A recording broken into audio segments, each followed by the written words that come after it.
They asked me to do this top producer panel, and the first thing I decided, or I thought about, was what is truly a top producer? I had been in many conferences where someone on stage gets up there and they talk about doing 2,000 or 3,000 transactions a year with a $2 or $3 million budget and a staff of 20 people. Well, I always thought that not very realistic. Like, it's hard to kind of relate to that. So what you're going to see here today is a group of fantastic business owners that are doing an amazing job and are willing to share their story and share what they've done to be successful. So I think it might be a little different from what you're used to, but I think you're really going to get something out of it.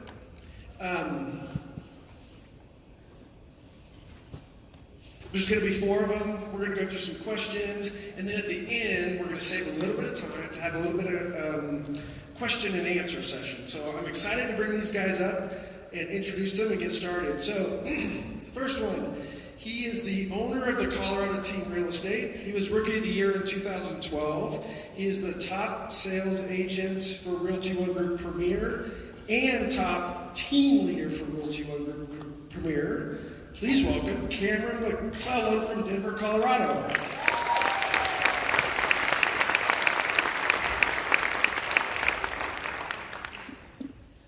She was first licensed in 2013 and closed her very first deal while she was in labor with her 4th child. She's a top producing agent and top producing team leader at my brokerage. And she has personally closed over $20 million a year for the past 3 years. Please welcome Jamie Burrows.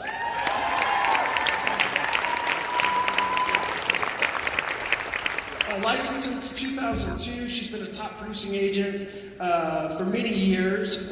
Personally closed over $10 million in production last year, and she's also the coach and founder of Real Estate by Relationships. Please welcome Jackie Tate from Flagstaff, Arizona.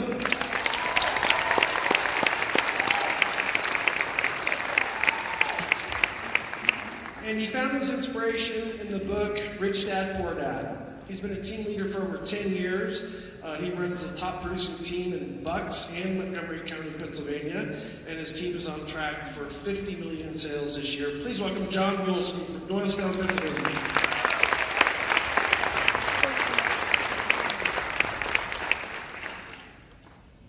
Well, welcome, guys. We're going to be all snuggly and cozy up here, but I think we'll get good.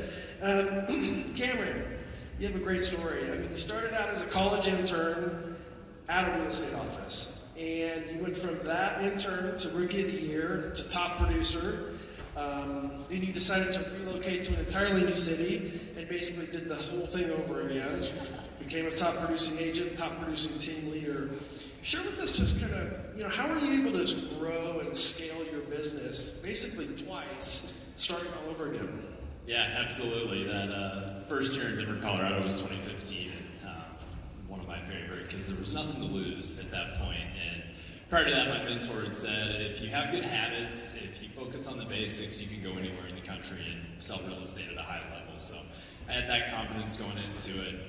Showing up in Denver, we didn't know anybody, no friends, no sphere, none of that. So took $300, invested it in Vulcan 7 to call expireds and for sale by owners. And within the first week, I found out I can't call expireds and for sale by owners. I was a buyer's agent. So I hired Debbie DeGroat, which is now our one university, and she immediately got me to the next level. So after 1 week with her, I'd taken a listing. I went and door knocked that listing, picked up another listing. They referred me to another listing. And the year just kind of went on like that, focusing on the basics, making these for sale by owner and expired calls, and door knocking around all of them. Whenever I couldn't call people, because you run out of numbers, especially in a hot market like this when there's not a lot of expireds, I would go door knock. So I ended up door knocking around 10,000 homes that year in one zip code and just kept doing repetitions on there. I think I got them every quarter. So it was really low budget, but hard work and just the discipline to show up every day at 7:30 and get into Debbie's training calls and focus on that, focus on the scripts. I'm 8 years in this. I still call with scripts in front of me because it's a cue for good habits, and it just makes me think about closing a lot. So the end of that year, there were 19 listings sold. 9 of those people chose to buy with me, so we ended up with 26 sales in 1 year in a new market, and it's just grown from there. So if you got a good foundation, just take that. My team's so sick of hearing this, but it's just marginal gains. So every week when we sit down on Tuesday, what can we improve on? What do we love that other agents are doing around the country? We love to focus on those bigger markets than Denver, because that's where a lot of good knowledge is coming from for our industry, and it's more competitive there. I hear in Orange County they start calling at 6:30 in the morning, so we've got an easy start at 8 o'clock. And whenever you've got that mindset, you're thinking about what these other people are going through to get business, it makes it easy for us. So right now it's just where can we improve, small improvements. We're not looking to reinvent anything. We just follow a daily schedule, starting with the expireds, go down through our internet leads. You know, every year it seems like people want to, hey, I'm going to post to Facebook 3 times this week or whatever it may be, and you get to the end of the week and nothing's there. So put it on this checklist. It's the best tool that we have, and if you're not following a checklist every day, you're missing things in your business where you can improve. I mean, I love how we're always so focused on technology and kind of what that can do for us. They can do a lot for us, but just kind of the old school door knocking. How did you handle, like, I imagine there's 10,000 doors, you probably had 9,900 kind of slammed in your face. Like, how did you keep that grind going? Sure. You know, in the beginning, whenever I was not a good prospector at all, it would shut me down when I would get rejected. And we get rejected a lot, but I just kind of made a rule that I would give myself 1 minute to get over it and then move on. Let's go get the next one. So stick to that rule. For sale by owners, you know, if you're playing with your scripts, the one that I love the most is just, hey, Mr. Seller, this is Cameron over at Realty One Group in your area. I saw your house up for sale by owner. What are your plans for this property if it doesn't sell? And then they'll just kind of spill it right there. Hey, we've got an agent already, or we're going to start interviewing. Perfect. Let me bring a proposal over. So don't be afraid of those. Just make it simple. Make that script your own. It'll be good. Whenever I'm door knocking, I always have a market analysis of their neighborhood, the recent sales on the back, and they're very receptive to that. I like how you asked for the sale too. Like, they already said they had an agent, but you're like, that's okay, I'm going to bring something over. So that's fantastic. Yeah, absolutely. Jamie, so you had a previous, lots of love for Jamie in the room. That's awesome. You had a previous career, and then you took some time off, and now you run a very, very successful business. Now your husband works for you in your business. She has 5 kids. So a very, very busy personal life, as well as running your own personal production and a top team. That's a huge juggling act. So could you talk just a little bit about, like, how do you balance that work life, kids, husband, all that stuff? Balance, that's fun. Okay. Yeah, I think balance is such a myth, right? There's really no balance. So what I learned early on was I had to time block my business schedule, and I had to time block my family schedule. My kids, my family come first always. I don't miss games or important stuff for work. I work around that, which is why I love this business. And in the beginning, I probably didn't do that as well, and I started to feel some bitterness towards my business. And so I learned to put the important stuff in my calendar. I also learned to delegate. I delegate a lot of things that can be delegated. I'm kind of a control freak, so I used to like to do everything myself, but I learned that having balance and control don't really go hand in hand. So I had to let go of some of that control, delegating my marketing and my, some follow-up with some things and some client experience things. As long as my team and my people are doing them the same way that I do them, then I feel comfortable with that delegation, and I can enjoy my family and enjoy my career. So you said you do time blocking for every, so are you like one of those people who follow the calendar? Your whole life is on your calendar? Yeah, my Google Calendar is pretty, it's like the Bible for me. It's just every morning I check it. My husband and I share a calendar, so he knows, and sometimes he'll ask me a question. I'll be like, did you look at the calendar? So yeah, the calendar is important for me just because, again, when you're juggling 5 kids, all ages, we have toddlers, we have teenagers, so middle school and preschool, and you have a system to keep track of your meetings. No, still working on that one. Still working on that one, yeah. So we're trying to balance all of that stuff, we just, usually on Sundays, we'll kind of go through, what does your week look like? What's important? What do we have that we maybe haven't put on the calendar yet? So we kind of re-review, and every once in a while, just last week, I got a call from a client that said, hey, I'm running a few minutes late, I'll be there in 15 minutes, and I was like an hour away, and Jeremy was sick. I'm like, you gotta pull up your big boy pants and go, because you're closer than I am. So it happens, right? But for the most part, the calendar keeps us in line. That's great. Jackie, were you really filming when you came out? I was. That's awesome. Live? Yeah, on Instagram stories. Who else is on Instagram stories? Apparently nobody. Your story is similar to Cameron in that you relocated, but you went from a very large metropolitan area to a very small market, mountain town market. I'm sure being a top agent in a very small market has its challenges too. So if you could just go back in your business, what would you do different? What are some things that you would do different in your business starting over? If I had to start all over again, the one regret I had is that I didn't get a mentor or join a team when I very first started as a brand new agent. I was 26 years old and totally green, and I can honestly say that any success I had was kind of by accident in the beginning. And so,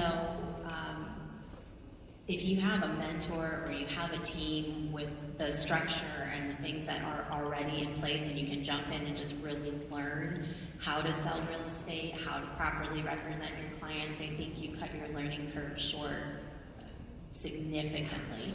So I would say, if there was one thing that anybody in here, if you're struggling with your business, that I would recommend would be either check out some teams, join a team, or find a mentor and build that relationship to help you with what you're struggling with. Yeah, I think it's interesting that you said that, because did everybody like Magic Johnson? That was pretty good, right? So if you think about that, he had a coach his entire career, right? So here's this amazing person that had probably the pinnacle of success, yet he had a coach the entire career. So I think coaching, mentoring is amazing. Yeah, Thank you. John. Hi.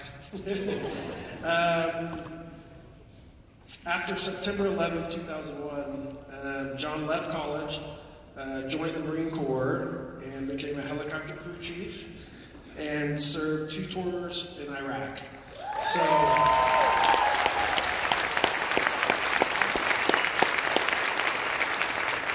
So thank you, John. Yeah, that's exactly where I was going. So you've taken a lot of what you've learned in the military and applied it to your business. In a relatively short amount of time, have really grown to your personal production and your team to be a top producer in your area.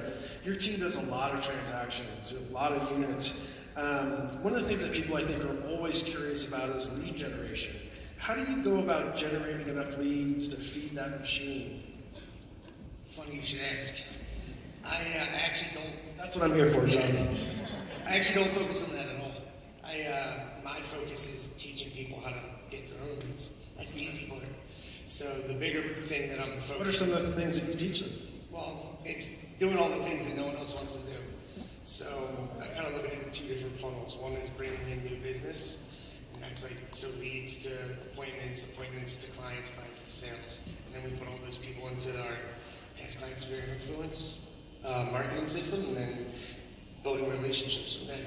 So I don't want people who are like little birds chirping for their food, because that's not a fun life to live.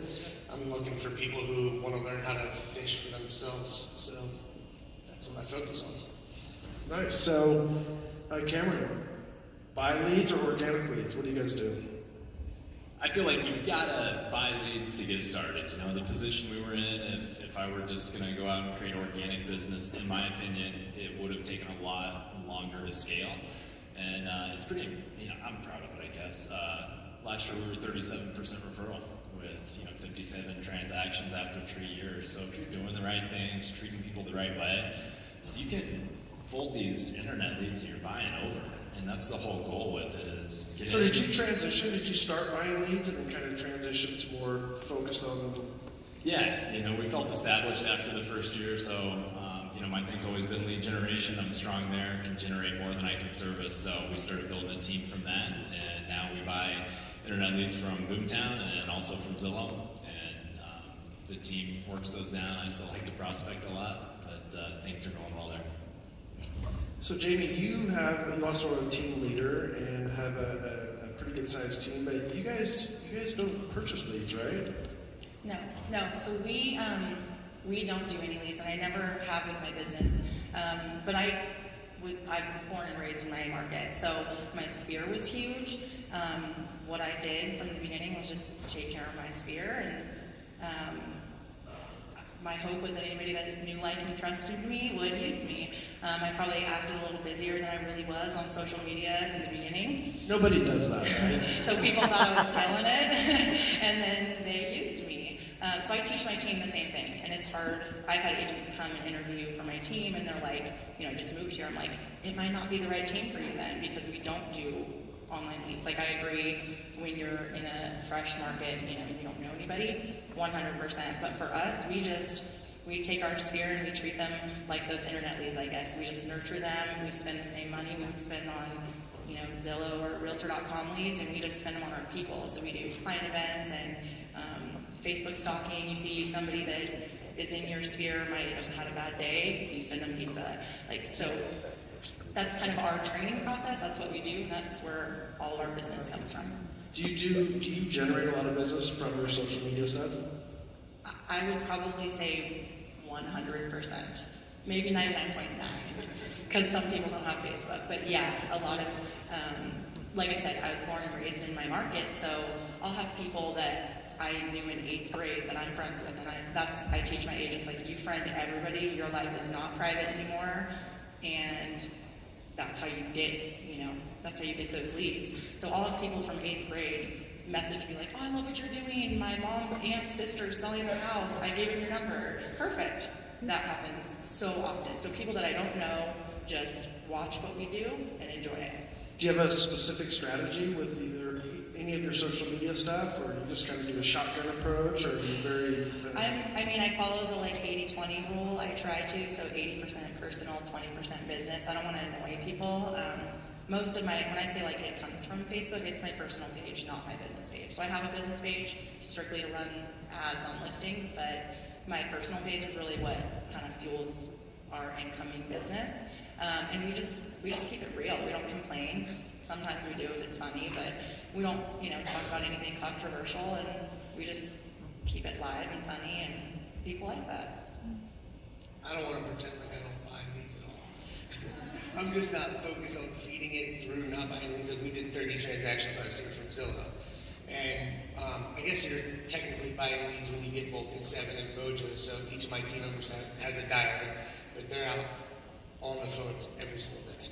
So it's not that I'm opposed to buying leads, that's not the fuel to the business. I have no judgment on buying leads. I tried it. I tried it once and I sucked. I had 0 conversion rate, and I just realized okay, I'm uncomfortable doing that. I don't want to meet people I don't know without a referral or a connection, and I just don't like that. I didn't like the selling myself, which sounds horrible when we're in sales. I didn't like having to sell myself to people that were comparing me to 16 other agents or whatever. And I'll interview with a client, they're interviewing other people, but I just didn't want to have to over schmoozy sell myself to people that didn't like me. I think sometimes we should focus on our strengths and not our weaknesses. So if that's your strength, that's what you should do. What about you, Jackie? You went to a new market. Did you buy leads? Did you?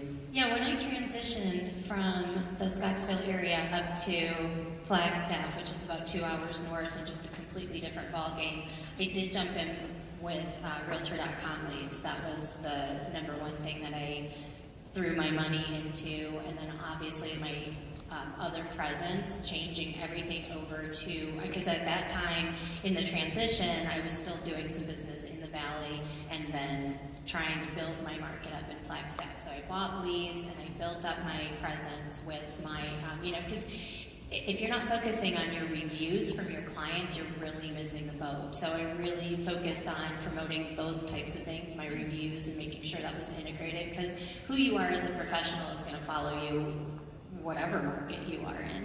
And so as I was building that up, yeah, I started to purchase leads, and then really marketing to the my previous market to showcase Flagstaff as a great second home destination, a fantastic place to put some investment dollars. So still working my network and social media and things like that, but really highlighting the new, area in Flagstaff. And so then as my business then grew by referral, that's when I started to build my team to bring them on to handle the internet leads. So now the way that we work, my business is 95% referral, and my all of the leads that we buy and the marketing that we front load, that feeds the team. One of the things that you said I thought was interesting, and I don't know who said it, but someone said like your next transaction will be somehow connected to your last one. And it's just the whole theory of referrals and connecting with people. So I think that's fantastic. Look, technology is such a big part of our business, and I think that in the real estate industry, we're like the most sold industry on the planet. Like everybody's got this technology they're trying to sell us. So I'm just curious, anybody can take this, or all of you, like what is your favorite tech tool? What's your can't live without tool that you use on a daily basis? There's a fairly new one, I think probably 2 years old, called HomeBot, HomeBot.ai if you want to check it out online. But it came out of Denver. This is such a huge tool for us because we like to stay real close with those past clients. And every month it's sending this email out, just, hey, here's your estimated home value. If you pay an extra $500 towards your principal, $100, whatever, sliding scale. Here's how quickly you can pay your house off. Lets them know when to refi. So great tool for us and for our lenders. Check it out, HomeBot.ai. You just use that as just an extra touch point that kind of creates value for your past clients? Yep, it's part of our 33 touch, if you will, but it's one of our monthly emails that goes out. Mine's a telephone. The telephone? Yeah, it's the telephone. I love that. So mine is definitely send out cards. If you are not using send out cards, you're missing the boat, because everything's about the relationship and building it up, and it's a way that my team and I use to celebrate our clients, kind of like what you were talking about. You see somebody who had a bad day on Facebook, you can send them a card. We're all about the brownies. If anybody else in here send out cards person, like get right, the brownies are the best thing ever. And so, for $15, all of a sudden your phone's blown up because you sent them these amazing brownies. So that's definitely my top tech thing, is because we're all filled with good intentions and we want to keep our, people going, but we're really busy in this industry. So to have something at my fingertips that can give me 90 seconds and I can appreciate my clients and let them know I care, that's what that helps me do. Jamie? I'm with John. I love the phone. The other thing that I like to do, there's a thing called a friends list on Facebook where you can make different groups of friends. They don't know they're in a group, but you can separate them from the rest of your news feed. And then if you get all your past clients and sphere of influence in there, all you have to do is click on that friends list, and it will just bring up a news feed of just those people. So I have my team every morning as a part of the prospecting just go into the past client list and then just communicate with people where they want to be communicated with. So you just kind of scroll through their social feed and then just touch them, say, like them, not touch them, like them, comment, whatever. Right, exactly. And then the hardest part about it is making sure you check your notifications. So when they actually answer you, answer them back. Don't post and ghost. Right. Let's talk about listing appointments. If you're in a listing appointment or you're trying to prospect for listings, how do you articulate your value proposition, or what's your key strategy, or what is your value proposition? Why would someone want to list their home with you? Anybody? My go-to is about relationships, and I know maybe I sound like a broken record, but in this business, especially when a lot of markets, you guys are facing iBuyers and a lot of this automation and cut rate people, the one thing that you can't replace is you. So when I meet with my clients, I let them know about the relationships that I have in my market, the way that, hey, if anything goes wrong, I've got an electrician, a plumber, all of these things that can get into your house like that because of my referral. Or, hey, if you guys are using the Realty One group listing they've got the little thing with the circles, and then it shows all the different people that touch the transaction. I love that sheet. That's one of my favorite go-tos during the listing presentation, because I let everybody know, hey, these are all the people that I connect with and I help keep moving. And I think a lot of people get a little intimidated, going, well, I don't know all of those people. So relationships are really the value that I try to put forward. Relationships and value. We tend to focus on like the client experience too. I think when people are getting ready to list their house, of course they want to sell it for the most amount of money in the least amount of time, but it's stressful. It's a lot to take on. So we've kind of come up with like this little program where we will have your house cleaned, and then obviously our professional photographers come in and they'll lightly stage some things for you, and our landscaper will clean up your yard.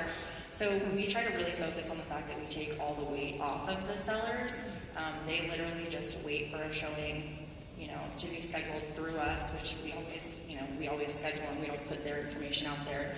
So just to make it as easy as possible for them. And then again, like Jackie said, we kind of piggyback on the relationships thing, not only with vendors, but with other agents. So people want to work with who they know, they like working with, and I can't tell you how many times I've had more on the buying side, but people accept an offer having nothing to do with my terms or my price, but because they know that I'm easy to work with and I'll get it done. So, and same thing with the listing side, like people want to show your listings if you're, you have a good reputation in your market, so. That's huge, and that's another piece of the puzzle that goes into it. So if you're involved, outside of just your brokerage, but getting involved with your community, your real estate community through, whatever, volunteering with your association or whatever that looks like, but getting a great reputation, like you said, with your other agents makes a huge difference. Today's market, we see a lot of different models. I mean, Steve and Vinny and Kuba talked about it a little bit a few minutes ago, but there's a lot of different business models coming into our industry. So I'm just curious, how do you compete with these discount models? Because, Jamie, you just said that you send a professional photographer and a stager and a cleaner and a landscaper. Is that one of the ways that you think that you can compete and stay against the discount brokers that are out there? Yeah, I think that takes us up a notch. And then you're always going to have those people that still want to save $1. So I actually have a couple of clients that have come to me after using, some of the discount brokerages and had a horrible experience. And I share those stories. Like, I'll just tell them, here's the deal. Here's what you're going to get. It's a first-hand story. And I'm not going to down talk any other agent, but this is a real life story of what's happened. And there's more than one. There's a good handful. So once they hear that, I don't know that, 1,000 or 2,000 or whatever the savings is worth it anymore. And you can compare numbers on what they're going to close and how they're going to negotiate and, how much heart they have in it, which is not usually a lot. Then most of the time we can prevail. We've created a visual and just gone in and broken down list price to sales price, days on market, and really analyzed every position from $1 million to that $700,000 market, $500,000, and in every case, we came out making them more money. So we've got a blog on coloradoteam.com if you want to go on there and check it out, just to see the numbers we're looking at, what we're showing, and we just took a 580 listing this past week from a discount broker. So things are going well there. It's easy to do. Just show your value and make sure you are paying attention to your list to sales price ratio and your time on market whenever you're taking those listings, so that you have this value add on those appointments. So the big takeaway, continue to show value for your clients, and you don't really have to compete. I mean, I think Jamie had a good point. Some people are just going to save $1, and I don't think you can compete there, but provide great service, great experience, and show them that what you are going to give them, they're going to come out ahead. I think that's all we have to do, right?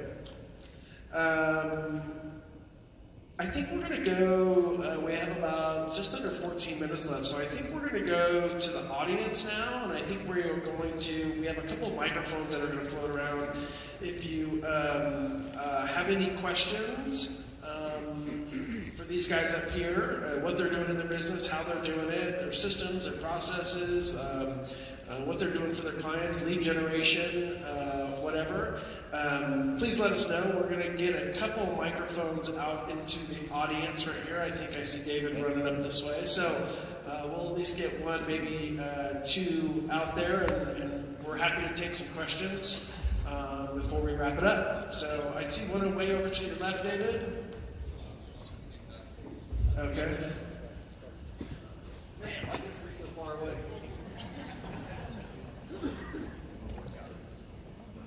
That's what you get when you're late.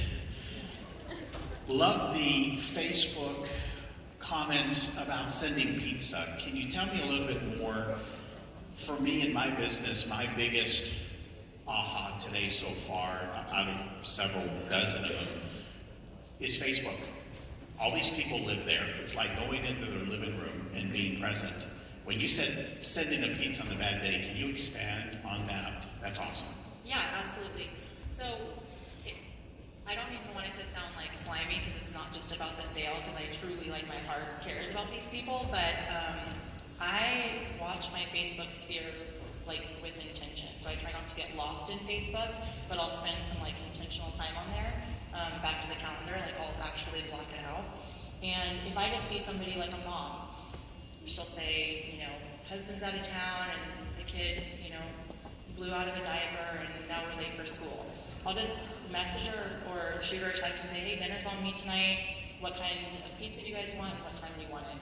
And they are usually floored, and almost always, you know, those are my top referring people. Whether or not I've closed a deal with them, like, that doesn't matter. If they're in my pile of people, they're going to get the same love. So you stalk people on Facebook. I know everything. I think that when he asked the question, he said you got to be where people are at. I think that's important too. You have to be where people are at. They're on social media, and you know, I call it that. When I refer to that, what Jamie does is like a strategic pop buy, right? Because some people still do pop buys and they're successful, but a strategic pop buy is when you're kind of monitoring social media and seeing what's going on in their life and connecting that pop buy at that key moment in their life. That makes a lot of sense. So I think that's really important. Do anybody else have any questions out there? Yeah. Hey, Greg. Hey, as top producers, you get really busy in your business and it's really hard to scale sometimes. Maybe talk to us about your first hires, the value of transaction coordinators, building a team, whether it be 2 or 25. I think a lot of people want to know, how do you go from being a really busy top producer to a small team, big team, and what does your first hire look like?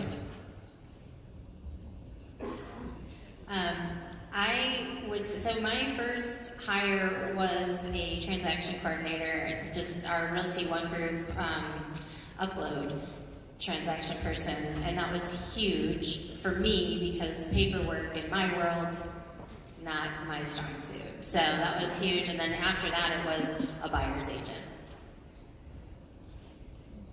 So definitely an administrative person is the first hire. I didn't go administrative person for the second hire, but I should have. So I would, if as long as you can, keep the sales to yourself. Because you'd think a buyer's agent doesn't cost you money out of pocket, but if you're paying them 50% of the deal, it's going to be a lot more expensive than the second admin. If you can, after that, just hire someone to do your showings for you. That's not necessarily, in some states it might not be able to pay someone to do agent work, but if you pay someone an hourly rate, even if it's $35 or $40 an hour, it's totally worth getting showings out. It's not very dollar productive. And then you could probably sell 100 houses a year with 2 admin and a showing agent. So you'd be really profitable, and then you can start to hire out the rest of the stuff. So my first hire was actually, I'm going to be super honest here, I sat down with her and said, I don't know what I want you to do, and I don't know how much I'm going to pay you, but I need help. She's like, okay. So I basically, what happened was Very strategic. Yeah, it was really well planned. But 4 years later, she's still with me and runs most of my social media, which is where my bread and butter is. So it worked. But she started just taking, when I was busy with, 10 escrows at a time, she was handling making sure that I was still looking like I was ready to accept new business and still loving all my people, checking for the people that needed pizza deliveries. She was kind of like, behind the scenes, active on Facebook for me, so I wasn't dropping the ball because, they always say, like, if you're not prospecting when you're busy, you're not going to be busy. And that happened to me once or twice, and that's when I decided, like, I needed to hire her on. And so she was kind of a marketing person / assistant. And then my second hire was a TC that was dedicated to our team and keeps everything in line. And that was probably where I was able to step my business up the most. So that was a huge thing. But again, a scary on take because it was a big salary. I think one of the things that maybe not quite from the fly, but if you're considering hiring an admin, I think it's important to have some systems and processes in place. I've seen people bring on that first admin, and then they're so focused on trying to give them work to do, then their actual business goes down because they don't have kind of those things set in place. So, yeah. Actually, Greg, you told me that when I was like, I'm going to start a team. You're like, no, you're not. I was like, why? You're like, do you have any systems in place? Like, what CRM do you use? I was like, oh, that's a good idea. So I backtracked and took like 6 months and made my business super systemized. And then decided to build a team, and then decided to hire on people because you told me to like slow my roll, and that was really helpful. Okay, I have a question. So what do you look for in a person when you're trying to find a person for marketing to delegate your marketing to? What are some qualities to look for? Well, personality style is an important thing, so you can use the disc. Tony Robbins has a free one. So you want someone who's detail-oriented, mother henish, they like to take care of people. And then the other part is, will be specific to you, but you want to know kind of like what your core values are, things that are important, like how people act innately. Because I've had a lot of, I didn't realize this till late in the team game. I think I've had a team for like 11 years or something now. And I just realized that even if someone was doing well in the role, if they didn't share my core values, I was disappointed a lot. And when you spend so much time with people and you put so much of your life in them, it's really hard to be disappointed all the time. it's really, so that's a long, hard exercise because core values, I could put 100 core values on the screen right now and everyone would be like, yeah, they're all great. But there's a difference between what your actual core values are and aspirational core values, like things that you look at and go, oh, that would be great, but you don't actually care about it. So I think that's a really, when you're first getting started, you hire someone with the right personality who will just grind with you and figure it out. That's what it is. You need a catch-all to pick up your dry cleaning and pick up dinner for you. That you need to do everything. And then after a while, you start building in these things, and that's going to be really important for the success, like long term. I mean, I haven't spent any time selling houses personally. It's probably 9 months of the last 5 years I've actually gone on an appointment with a client. I just don't do it.